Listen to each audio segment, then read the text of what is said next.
eloquent as Christopher Hitchens, that doesn't in any way imply that what he is saying is not veridical. So we have to differentiate between the substance and the content. I don't disagree. Tommy Robinson. I've always said that actually about Donald Trump. Same. Piers Morgan is a man who has built an entire career out of arguing with people on television. In this heated discussion, Piers once again tries to pull off his classic move. You know the one. Corner the guest. Play a dramatic video. Wait for the meltdown. Except, Saad doesn't melt down. He just keeps destroying Piers with data over and over again. And by the end of it, even Piers' own co-host turns to a Gad believer right before his eyes. Stick around, because watching someone refuse to take the bait for 15 straight minutes is somehow more entertaining than if he had.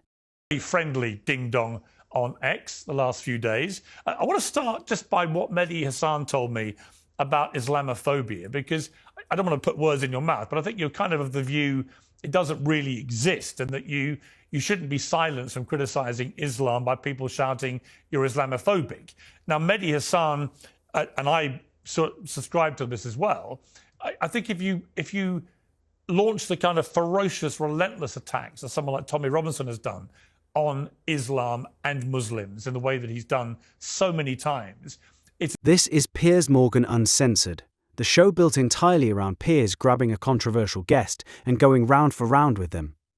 His guest this time is Saad, an evolutionary psychologist, professor at Northwood University, and the guy who wrote The Parasitic Mind, a book about how bad ideas spread through culture like a virus.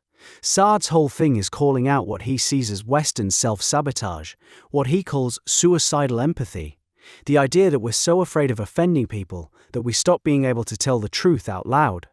Painfully obvious to people that you're coming at this from a bigoted position, and therefore, by the dictionary definition of Islamophobia, if it comes from a place of hate, that actually is Islamophobia, isn't it? Thank you so much for having me back, Piers. The devil is in the details, right? So if I were to say that Jews are inherently diseased, they are degenerates, they are evil, they're parasites, that would be anti-Semitic. If I say there are teachings in the Torah that are abhorrent given today's moral codes, that wouldn't. So naturally, Piers wants to talk about Islamophobia, and he wants to use Tommy Robinson to do it. So if you were to make dispositional statements about individual Muslims, that would be Muslim bigotry. But if you say anything you want about the codified content of Islam, then by definition, that cannot be Islamophobia. Here's the setup. Does criticizing Islam count as bigotry? Gad draws a line immediately. There's a difference between saying something about people and saying something about ideas. Calling Muslims inherently evil, that's bigotry. But pointing at specific verses or rulings within Islamic texts and calling them outdated by today's standards, that's just reading the text. Now watch what happens next, because this is where Piers thinks he's got him. Piers then plays a montage of Tommy Robinson, a real fire and brimstone stuff, then turns to Gad like he's just produced the winning piece of evidence in a courtroom. So let me play you a little mashup of examples, I would say, where Tommy Robinson has displayed Islamophobia by the criteria in the dictionary. Let's take a look. We will unify every community against the hostility and barbarianism of Islam. I'm not racist. I despise racism. Islam is not a race. Islam is a fascist, violent ideology which masquerades as a religion. Every single Muslim watching this video on YouTube, on 7/7, you got away with killing and maiming British citizens. But we embrace migrants that come to this country and love it. The problem is Islamic migrants come to this country and declare war on it.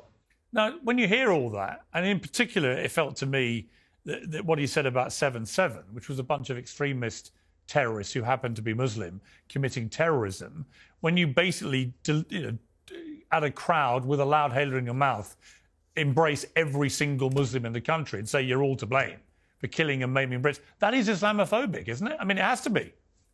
Otherwise, what is? And this is where it gets interesting, because Gad doesn't flinch, and he doesn't defend Tommy Robinson either. Not really. Instead, he goes somewhere nobody expected: step-parents. Yes, let me address this in using two examples. The number one predictor of child abuse is if there is a step parent in the house. It is 100 times greater predictor than all other predictors. And yet, most step parents are perfectly lovely and kind and don't commit abuse. So understanding statistical reasoning and causal inferencing is important. So let me give a second example. Since 9/11 alone, there have been 46,000 plus terror attacks committed in roughly 70 countries by Islamic terrorists. That is an absolute fact, notwithstanding the fact that out of 2 billion Muslims, most did not commit terrorist acts. So we can point to 7/7 and say that that was driven by Islamic ideology, while also speaking from the other side of our mouths that most Muslims that we'll ever meet are peaceful. Both of those two statements are true. But what the peaceful Muslims would say is that actually it's the twisting of the Islam ideology by extremists that is the problem. It's not a genuine interpretation of Islam, because the vast majority of Muslims are peaceful. So they say, that's look, not true. Well, is it not true? No, it isn't. If that wasn't true, so then if that wasn't true, then wouldn't de facto most Muslims commit acts of terrorism? Most Jews eat prosciutto and also eat shrimps, but they're not practicing a more gentle form of kosher law.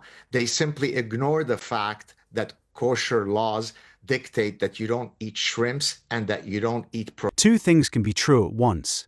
Islamic terrorism is a measurable, documented pattern across dozens of countries, and the overwhelming majority of Muslims have nothing to do with it.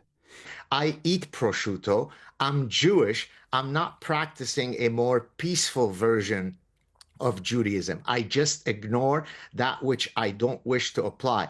Most Muslims don't commit those acts because they are kind and decent people who choose to ignore whichever they don't wish to follow in their texts. But does Islam contain endless quotes, endless edicts that are profoundly problematic to the kuffar? The answer is a resounding yes. Does the Bible do that?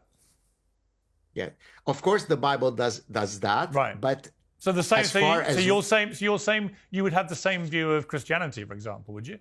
Right. Well, if Christians were going around right now quoting passages from the New Testament and committing 46,000 plus terror attacks in nearly 70 countries since 9/11 alone, then I would say we need to worry about those texts. If they were Talmudic extremists doing that, then we would worry about that. Look, Deuteronomy has a lot of nasty things. Find the Elamites and kill them. But I don't know many guys called Mordechai Rubenstein looking for Amalekites to kill them. So, common sense matters, right? Most Muslims are lovely. I know more Muslims than most people will ever meet in their lives.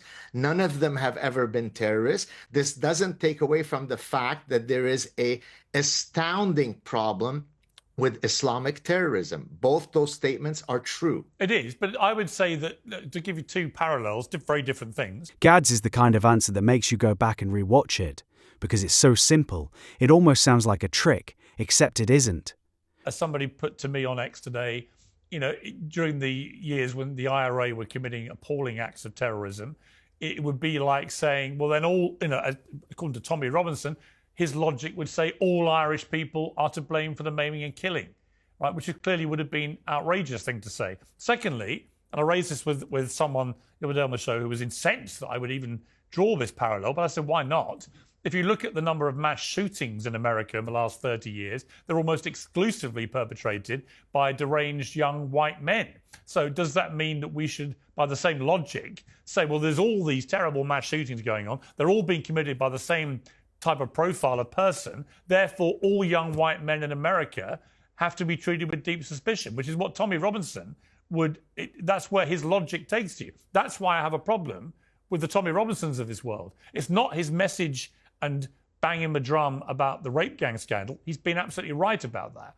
It's just he's such a flawed messenger for all sorts of other reasons. And the reason that's problematic is because he gets used by people who are trying to avoid accountability, because they say, well, look at this guy, the one who's shouting loudest about us. Look at him. He's a convicted football thug. He beats up policemen and gets convicted for it. He's a mortgage fraudster. He's a passport faker. He's committed contempt of court 3 times. He's nearly wrecked trials involving the rape gang scandals. He's made a Syrian refugee boy's life utter hell with his lies. That's why he's now in prison, and so on. In other words, by demonizing the messenger, those who should be held to account are able to hide behind Tommy Robinson being the flag bearer for all this. I think that is a problem.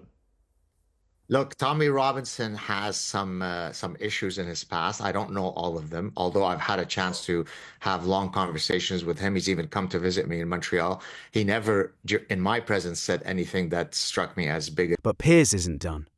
He's got one more card to play, and this one's personal, because he actually worked with the man. This is where Piers brings up someone he personally hired back when he ran the Daily Mirror, Christopher Hitchens. So I'm not here to defend Tommy Robinson. Christopher Hitchens, whom I'm sure you know well, he's a compatriot British. Excuse me? I employed him when I was editor of the Daily Mirror. And you know when I employed him? I know what you're about to say to me about what he said about Islamophobia. Before you say it, and you're right to say it, I would point out I hired him during the Iraq War because he supported that war, and the paper opposed it before, during, and after. And I thought it was important to have a voice in the paper up against John Pilger, actually, quite often, who was obviously viscerally against the war. But I let Hitchens run riot, even though I thought he was completely wrong. And even though I look back on it now and I'm convinced he was completely wrong. So Hitchens wasn't always right, before you say to me what he said about Islamophobia, which you're about to do. Well, I mean, yes, I can make the point about what he said about Islamophobia, but the point that I was going to make is that Christopher Hitchens is, and I think you'll probably agree with this, one of the most eloquent speakers that we will have ever seen, right? He has a beautiful British accent. He speaks with a beautiful vocabulary, as does Douglas Murray. So they may say things that are, in terms of their content, absolutely indistinguishable from anything that Tommy Robinson says. But Tommy Robinson's style, his accent, is one that serves as an aesthetic injury to the people who carry the progressive lisp. And therefore, people react to Tommy Robinson because of his style of delivery. Elon Musk, who's, as you know, is a good friend of mine, has a direct way of speaking that is not as eloquent as Christopher Hitchens. That doesn't in any way imply that what he is saying is not veridical. So we have to differentiate between the substance and the content. I don't disagree. Tommy Robinson, I've always said that actually about Donald Trump. Same thing, that the rhetoric often bears little relation to what he actually does. I also think it's important to focus on. And Gad's answer here is honestly one of the sharpest moments in the whole exchange. My problem with Elon, who I think is a complete genius, my problem over this week has been the way he's targeted Jess Phillips, a female MP, in my view, wrongly and inaccurately, but that's neither here nor there. By calling her a genocidal rape apologist, he's put a massive target on her head, where people have now been arrested for threatening her life. And we've had 2 members of parliament, including a young woman, who've been murdered in the last 10 years in this country. I just think that kind of language crosses a line. I mean, would you agree? Look, I hear you. I get that. I've been accused of being the orchestrator of the killing of Gazan children.